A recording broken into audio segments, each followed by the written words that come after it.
And that sparked me on this journey. The things that my students have taught me is how much they will dig in when they like the text. They've taught me that their choice matters. And I've even had to read a book I didn't want to read because they wanted to read it. Welcome to Innovating Education. I'm your host, Dr. Riley Williams, and in every episode, we engage with forward thinking educators, policymakers, and change makers. Joining us today is Dr. Valcine Brown, an educator, researcher, and advocate whose mission is to leave a positive, lasting impact on the academic outcomes of students. As the high school co lead for the English department of Desert Hot Springs High School in California, Dr. Brown has dedicated her career to reimagining how we teach, assess, and inspire learners. With a deep belief in Nelson Mandela's words that education is the most powerful weapon which we can use to change the world, Dr. Brown has worked tirelessly to help students unlock the power of reading. Her passion for literacy, equity, and student success has led her to author the book Credit Recovery Through Demonstration of Mastery, a resource that challenges traditional credit recovery models and introduces innovative proficiency based strategies for student success. Through her research, Dr. Brown explores the intersection of reading and mindset, showing how attitudes towards reading can shape academic outcomes.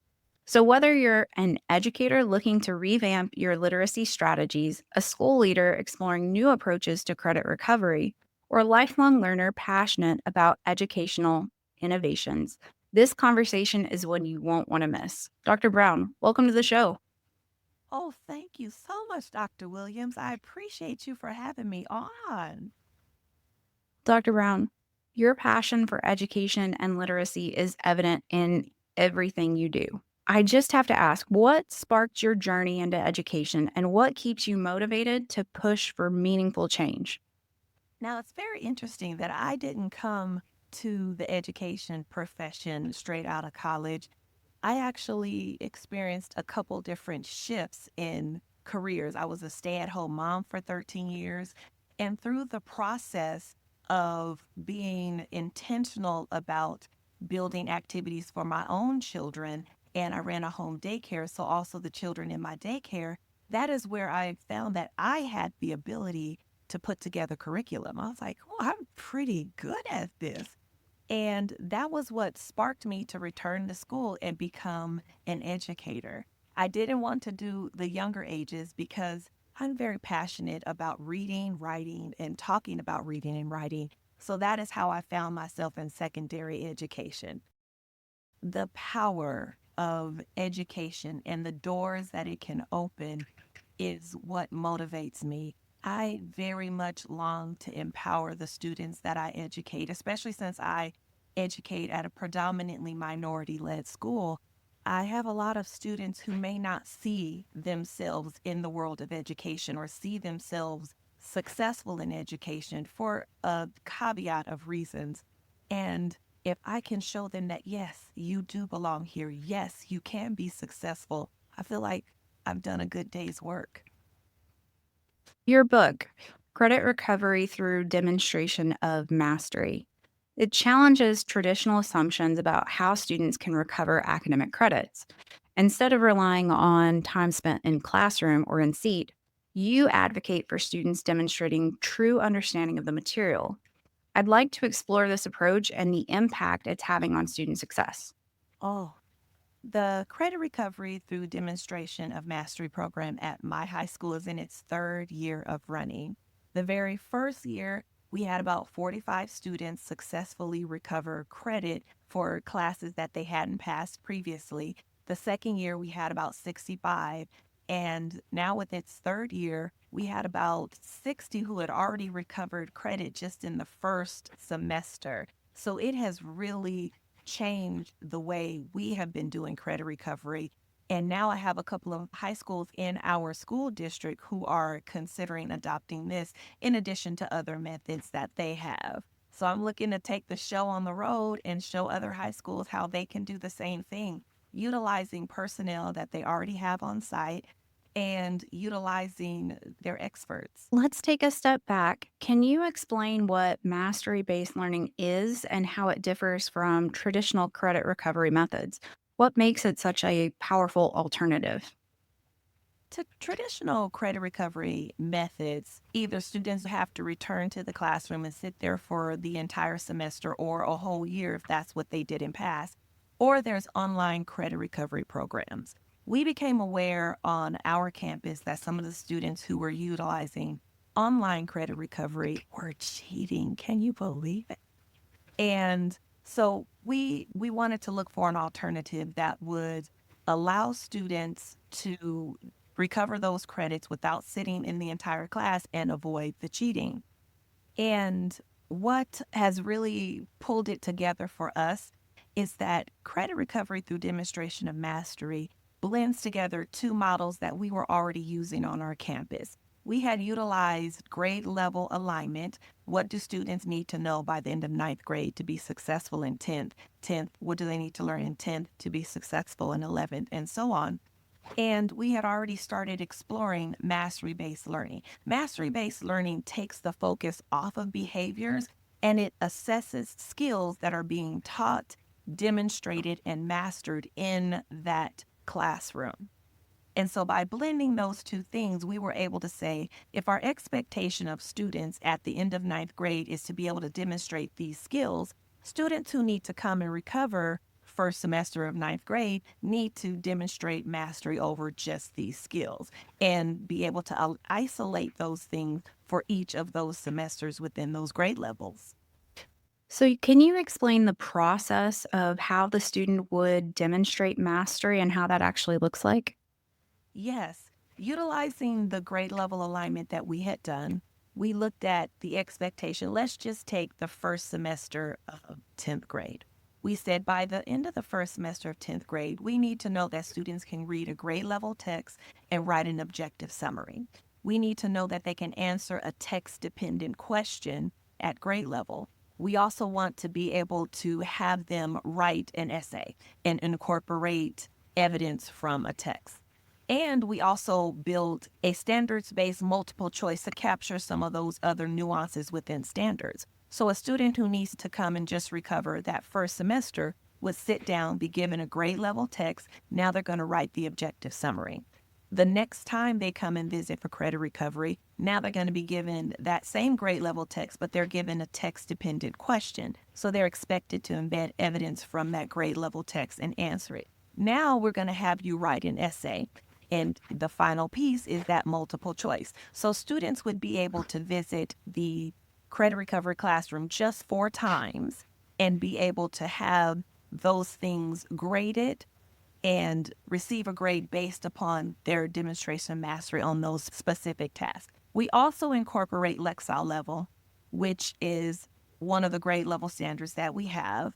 And our district happens to give grade level assessments at the beginning of the school year, the middle of the school year, and at the end. So if the student have already done that in their regular English class, they don't have to sit and do that in the credit recovery. We just pulled those scores and utilized that and incorporated into their holistic score for that particular grade they're recovering. So, I imagine that kind of hands on, competency focused approach requires a mindset shift for many of the students, right? How do you help them move away from the points and grades mentality to start seeing mastery as the goal? We've started doing that within our classroom. A lot of our teachers, when we're assessing the same skill, let's say an objective summary, you're going to do that several times throughout the semester. So we're going to drop that lowest score and focus on your mastery. Let's say the rubric for an objective summary is 19 points. Let's say the first time you did it, you scored 9. Now we're going to go back and revisit what do we need to improve? How could we have done this better? Now, the next time you go and do it, let's say you score 12, we're going to drop that 9 because we're not going to penalize you for not having mastered it the first time. We're going to reward you for the growth that you've had. And we're going to continue to do that throughout the semester. Focus on mastery base is something that's already happening within our classrooms. So our students are starting to get that shift. The new thing for them was actually doing the credit recovery through the non traditional method. I don't have to go and sit through the class again. We're going to assess you on these things that you already remember doing. You hadn't mastered it at that time, but you've mastered it now. So, mindset is such a critical piece of the puzzle. But beyond the students themselves, I'm sure that you encounter a lot of misconceptions from others about credit recovery programs. What are some common misconceptions about credit recovery, and how does your approach challenge those assumptions? One of the things that was a caveat for us is taking that focus away from behaviors. A lot of people focus on seat time. You have to be in class. Then what does that say for people who are able to earn their degree through taking online courses? They receive credit not for having sat there in front of the Zoom screen. They receive credit because they mastered whatever the objectives were of the syllabus and then of the various assignments, and they submit that work. I said, so the world is already shifting away from behaviors, away from seat time to demonstration of mastery.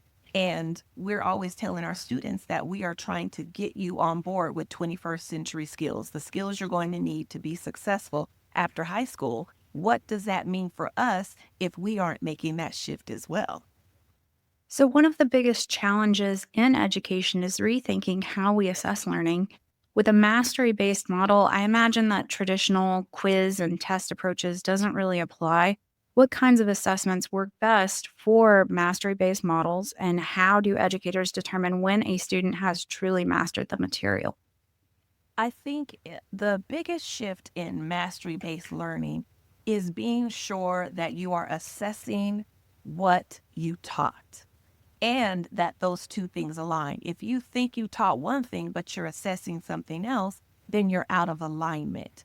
And that's one of the conversations I actually had with one of our district representatives in terms of the multiple choices that they're giving. We have quarterly benchmarks that the students have to take. And we know that some of the students are not necessarily reading at grade level. And so I said, if we're not giving them a text at grade level, now we're struggling to understand, was it a lack of understanding or a lack of skill? We have to give you something at grade level to say, okay, I at least know you can read and comprehend this. Now let's assess the skill. And I went back and forth with one of the district representatives, and she said, you have to give them text at grade level. I said, yes, they need that exposure to text at grade level, but I'm their scaffold to understanding the text. When I'm assessing them, I need to give them a text at the level that they can read. So there's two different things you have to consider. And does it mean a little additional work in terms of the educator? Yes. But if we are serious about having a grade that really reflects what students do know and what they don't know, what they've mastered and what they haven't, then we need to make sure we are accurately assessing them on their skill. It's interesting that you say that, because I had another researcher on recently who was talking about how there's an unfairness with math assessments because the reading is not on grade level with what we're teaching and asking the students and expecting them to be able to perform with math standards. And so, very interesting. Yes, because you really don't know if that student just didn't understand the math problem, the word problem as it was laid out, and or if they understood it, but just couldn't demonstrate understanding the proper formula, how to plug things into the equation that they were trying to solve. It's very interesting, and we have to be intentional about assessment.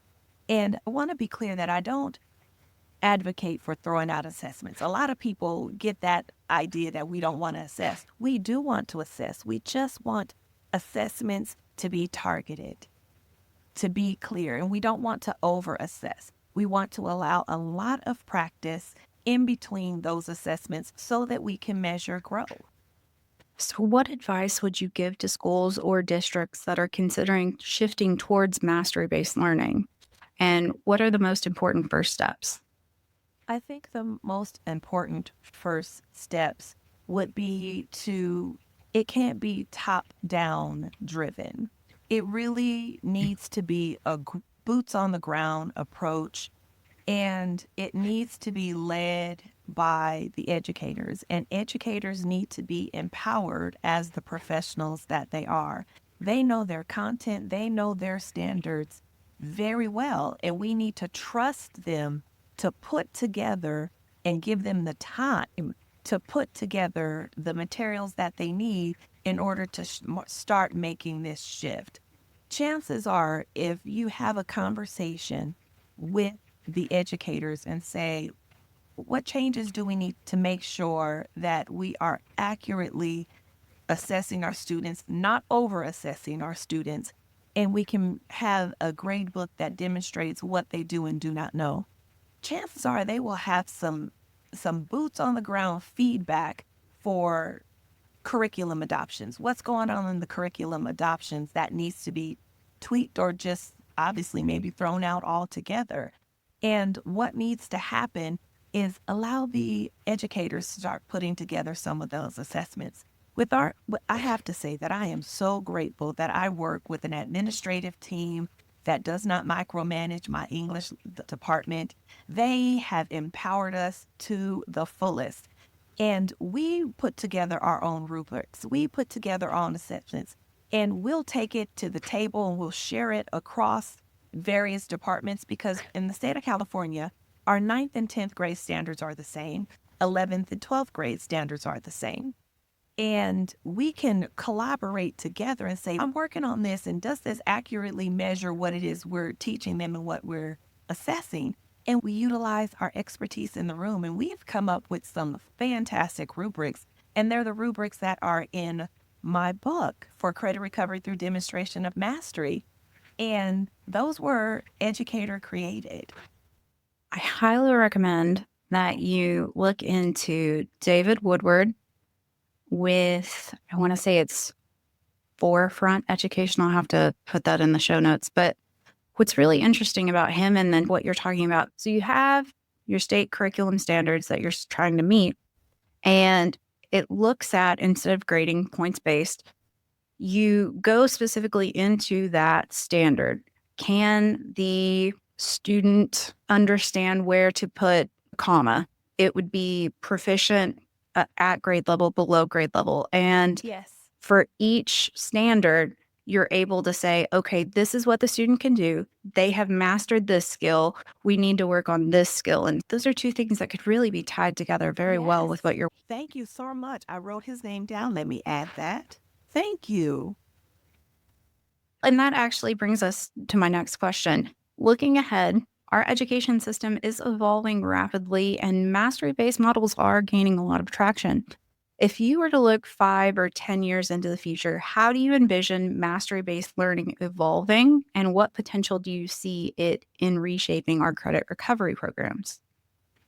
That's a very difficult question because a part of it is you do have educators who are innovative. They are looking to constantly improve.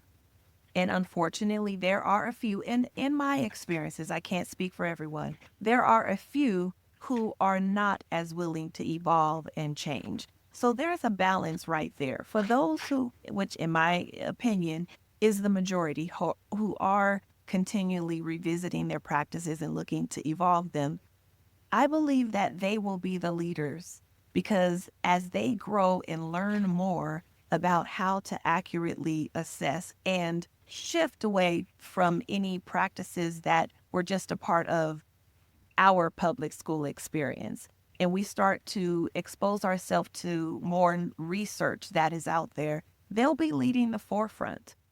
My daughter, I don't know if I actually mentioned this to you. She goes to a mastery based program, and it's really interesting. I like it because, at least with her program, she gets the foundation before she moves forward. And that's kind of what I think is important. If you don't have that core foundation, everything else is just going to have holes in it. And that's whenever we really start to see those deep gaps in knowledge. Yes, and before I really understood how to read data, it was frustrating for me. Why are you putting all these numbers in front of me? What does this even mean? Help me decipher. And our district started utilizing Solution Tree.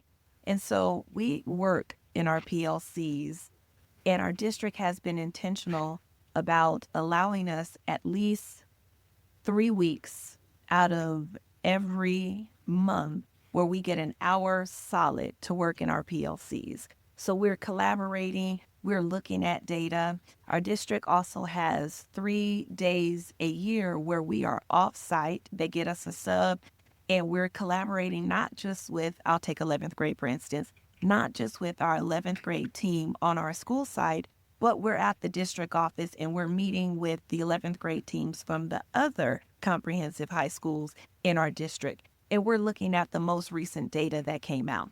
And so we look at the data, they're good here, they're not good there. What do we need to do? And so we are given time to put together some materials, resources right then and there and say, okay, we see our students are not very good at understanding and pulling out the central idea. We see that they're not good at two-part questions. What is the central idea and what part of the text supports that being the central idea? All right, now we know that we need to incorporate that.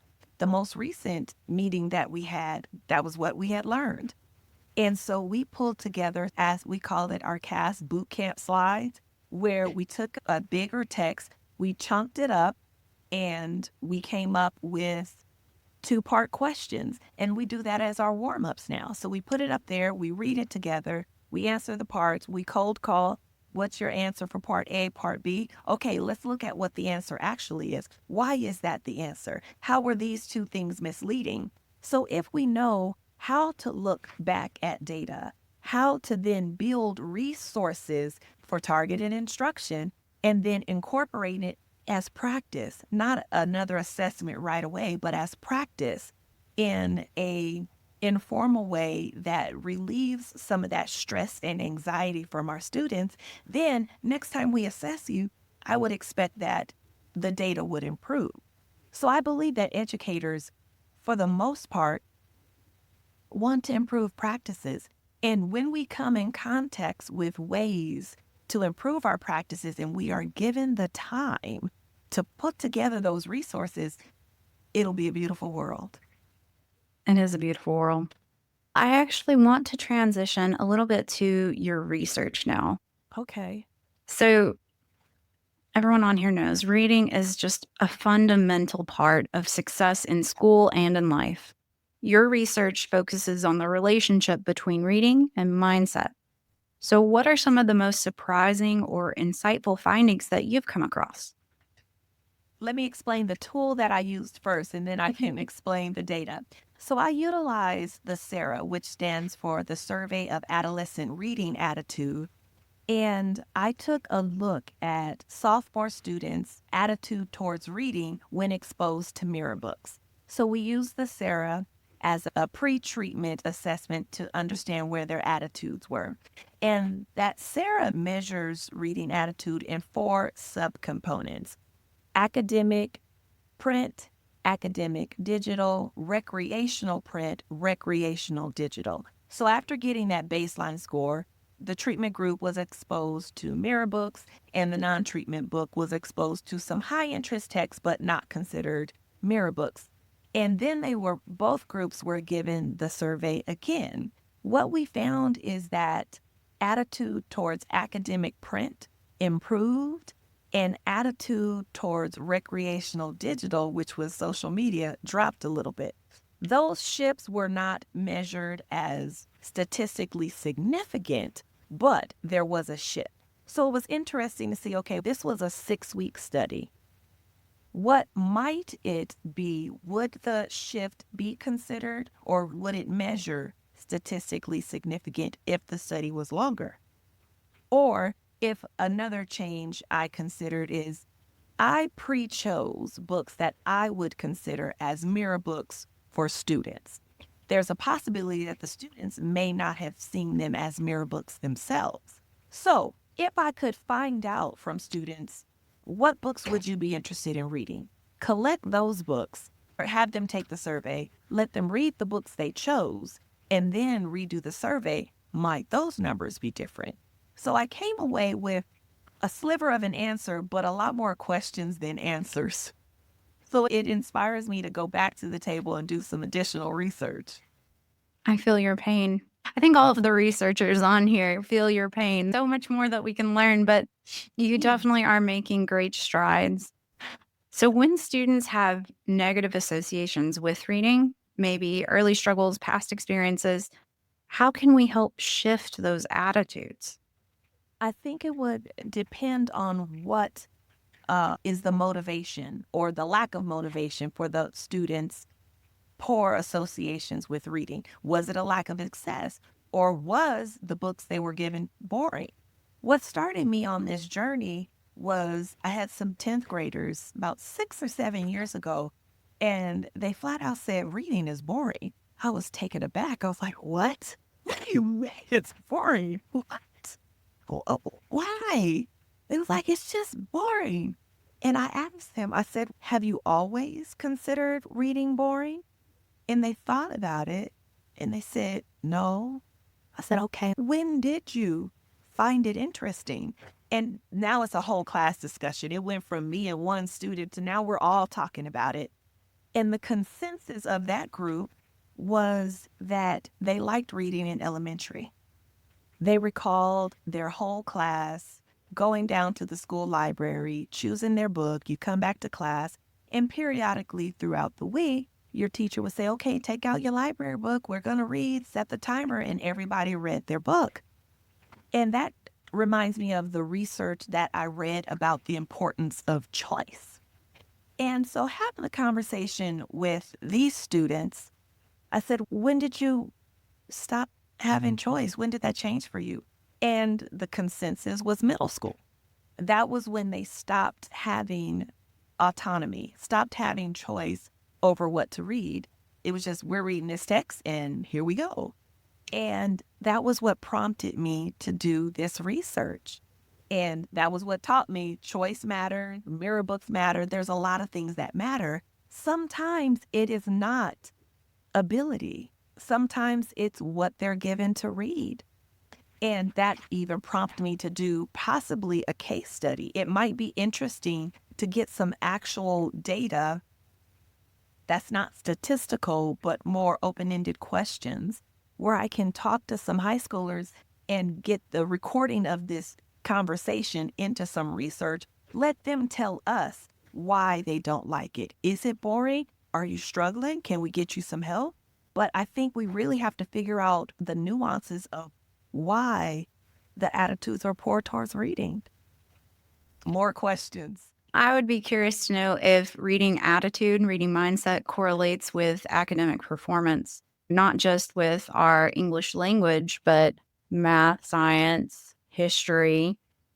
That's very interesting. You said that. One of my colleagues, Dr. Moore, we're going to do that study. That's next on our docket. We want to find out if there is a correlation between Lexile level and attitude towards reading. We would naturally assume that maybe a student might have a poor disposition towards reading because their Lexile is low. But until we measure it and have some data that says, hey, this is what the data shows, we don't know. So that's what we're going to be working on next, very soon, actually. Send it to me and I will do a research Absolutely. review on it. I'm starting a new segment. Absolutely. Really? I That's so am. interesting. I just started a podcast 2 weeks ago.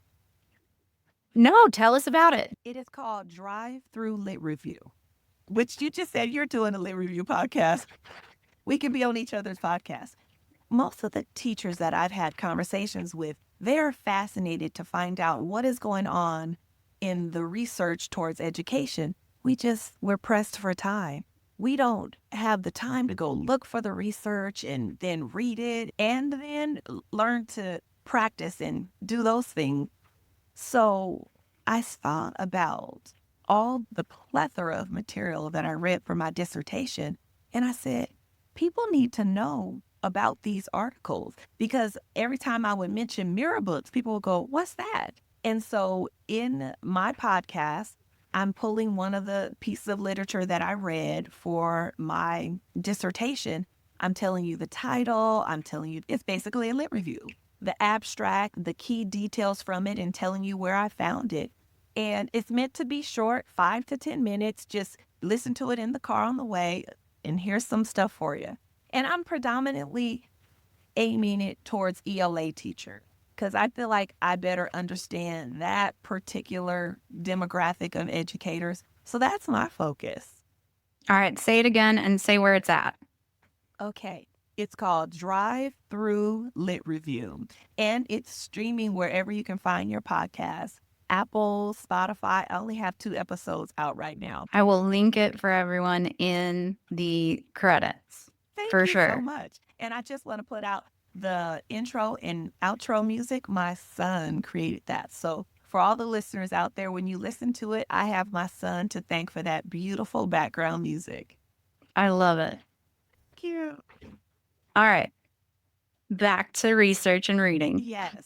What strategies have you found most effective in helping students move from I hate reading to I want to read more? I would say choice. I actually take my students to the library every couple of weeks. And actually, a student just reminded me that we hadn't gone to the library in a while since last semester. So I got to get myself back in gear. And I let them choose a book, and we do sustained silent reading in our classroom Monday, Tuesdays, Thursdays, and Fridays. We have a little shift in our schedule in that our Wednesdays are shortened class period because that's where we get our educator time for collaboration with our departments as well as within our PLCs. And so the students have a shortened day because we start at regular time, but they come 2 hours later. And they have really, they don't hate it as much as the size that I would get at the beginning of the year. Come on, guys, you would think I just asked you to do the most horrible chore on the planet. And now they don't hate it. And as I mentioned, one of my students said, we haven't read lately. We haven't been to the library. Why we haven't done that? I said, thank you for reminding me. I'm going to get back on that. And sometimes that's the challenge. We only get our students in our class for a 55-minute period. It's like, how do we make the most of that 55-minute period? And with the last data that I mentioned we had done, and that our students struggle with those two-part questions, looking at the central idea and finding the text to support it, we had made up those warm-ups. And so that's taking 10 minutes. If I can't do that for 10 minutes and read for 15 minutes, then where's the actual content? But now I have to ask myself, if they're asking for it, I need to deliver. So I have to figure out how I'm going to shift my classroom in order to accommodate both. So, have to go back just a little bit. So, our digital tools and our media, these have transformed how young people engage with text. How do you leverage technology to support reading growth without losing the magic of storytelling? I think for me, understanding how I need to be intentional about integrating targeted reading strategies, because I know that I have a lot of my students who are struggling, and it's not fair for me to assess them on reading if I'm not helping you grow your reading. And I utilize technology through slideshow. Google Slides is like my best friend to be able to chunk up a text and have the text only take up 3/4 of the screen, and the other 1/4, we're talking about the nuances of the text. And I'm giving you a place to make notes as we're having those conversations. One of the biggest tools in my arsenal for targeted intervention is summary, providing context for them, and making sure that I'm giving them the opportunity to record their thoughts and their ideas, have conversations with their peers to learn from their peers just as well as me. So digital in that regard has really opened the way that I'm doing things. I'm not rushing to the copier, printing things off, and did you lose it? Oh, now you got to start all over. Everything's right there in Google Classroom. It's there for you digitally. So that's been a great tool for me as well as the students, because it allows them also to be able, I'm at my district went 1-to-1 with technology. So we've given all of our students Chromebooks. And for students who may not have internet access at home, we even give them hotspots. So I know that I can extend the learning outside of the classroom for students who need those additional supports. I have a lot of English language learners in our district, and being able to make an additional resource of maybe scaffold sentence frames or templates to give access to those students who feel that they need it has been a great digital source for me able to give them. Now, the magic of the storytelling, I think, stays present through our conversation and our dialogue. I love having discussion questions for the text that we're doing beyond just the analysis. What is it that we're liking about this character, right? How do we like the setting? How does the setting impact how we're seeing it? I like to relate it to scary movies. I said, we've all been in that scary movie, right? And we know something's about to happen the minute we hear the music. I said, the same is true in stories. There's something that happens that goes, uh-oh, something's about to happen. And we can pinpoint that. What's that called? Foreshadowing. We get foreshadowing in the movies with the music, and it's on the paper. We just have to pay attention to it. So I try to bridge the real world with what's happening in the stories that we're reading. Or even if we're reading informational text, talking about tone, I tell them, I said, maybe your mom might have said it to you differently, but this is what my mom said to me. It's not what you say, but how you say it. When my mother said that to me, she was talking about tone. How many of you have had your mom say something similar to you? Hands go up. How did your mom say it? Oh, okay. So now we've connected and we've talked about tone. Okay, this text has tone too. What tone are we talking about? Are they saying it in a tone that makes it easy for me to hear? Or are they saying it in a tone where they know that I may not want to hear it, but they have to say it anyway? And we talked about that in 11th grade. Right now, we're in our rhetorical unit. And so we're looking at some U.S. Seminole documents. We looked at Lincoln's Gettysburg Address. We looked at the preamble to the Constitution. And we looked at Frederick Douglass' speech, What to the Slave is 4th of July. And to be able to look at the tone at that, as at the beginning, he says, I have to tell you this, you're not going to like it, but I need to say it anyway. I said, what do we call that tone? And giving them a list of tone words with the definitions and giving them the power to find it. Oh, that's the right fit. Yeah, we can keep the magic alive through the discussion and still engage with technology. That's what I love about classic literature. Got finished with Oliver Twist, and I'm like, this is as relevant today as it was when it was written. It is very interesting when we can look at an older text and say, in what ways is this still relevant today? And have their eyes open. Wow, that is still important today. Are there particular age groups or student populations where mindset interventions have the greatest impact? That's a good question. I don't know if I'm an expert enough to answer that question because my experience is limited. Most of my research has focused on minority populations, and being the fact that I'm teaching in a minority school, I can see it's prevalent here, but I don't necessarily want to assume that it's not as important for teachers who are teaching in areas that are not predominantly minority based. So I can say that it's definitely important here in terms of teaching a minority demographics for various reasons. I see students that don't see themselves as educationally successful. I'll have students, one of the things I do in the very beginning of our school year is I create cold calling cards. And I ask digital, I put it up on a slideshow. I say, here's your index card. We're going to answer these questions. One of the questions I ask them is, what is your favorite subject and why? What is your worst subject and why? And so when I'm reading through those, a lot of students will say, math is my worst subject because I'm just not good at it. Now that tells me that you don't see yourself. Your mindset is, I can't do that. I've even had students say, I just can't do it. My mom said she wasn't good at it either. So now we have a generational mindset. So that's what I've experienced. And it's important to give students who have a mindset where they don't see themselves, that's not for them. They don't see themselves successful at that. Give them those small successes. I believe in you. I think we can do it. I'll cold call on a student. They'll go, I don't know. That's the one answer you're never allowed to give in my class. I said, I don't know says I'm not willing to work or try. I said, you're welcome to be wrong. You can give me a wrong answer and we'll work it out together. You can ask me a clarifying question about something you didn't understand, and I will answer that for you. But we can't say I don't know. And they'll sit there And my student, I don't want to say it. I said, would you like to collaborate with your group? Maybe somebody in your group. I said, and you're welcome to share an answer you heard from someone else. It's not cheating if you've been given permission to collaborate.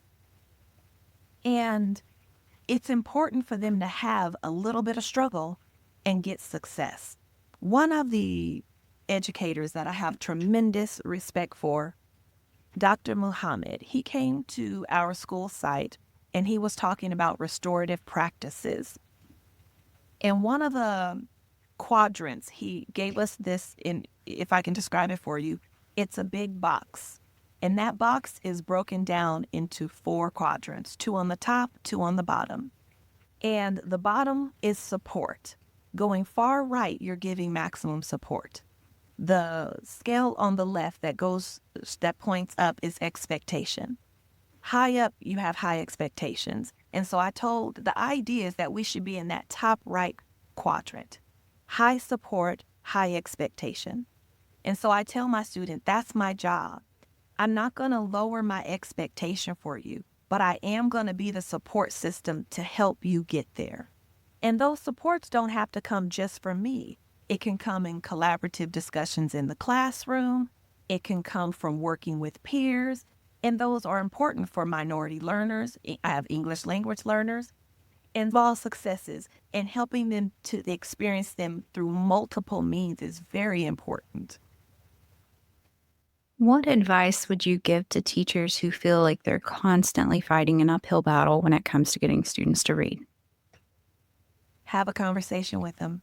Ask them why they don't want to read and see if their why they don't like it is within your power to fix. If students say that they don't like the text that you're reading, do you have the power to choose something else? I've actually done what I call literary circles in my classroom where everybody didn't want to read the same book.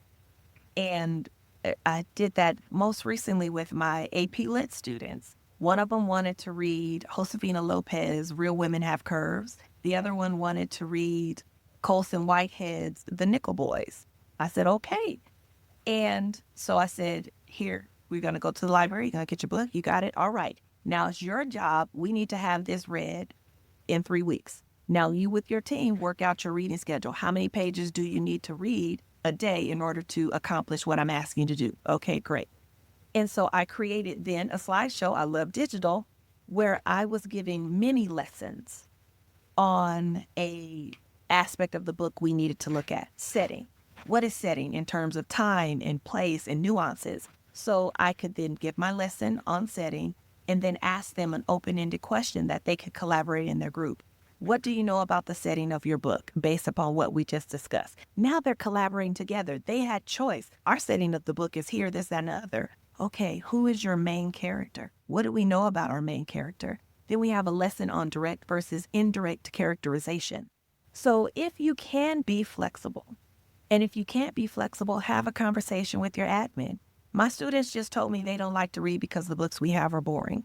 I asked them what books they would like to read, but these aren't on the approved list. How can you work with me to get the books they said that they want to read on the approved list? So let's ask them and see what changes we can make.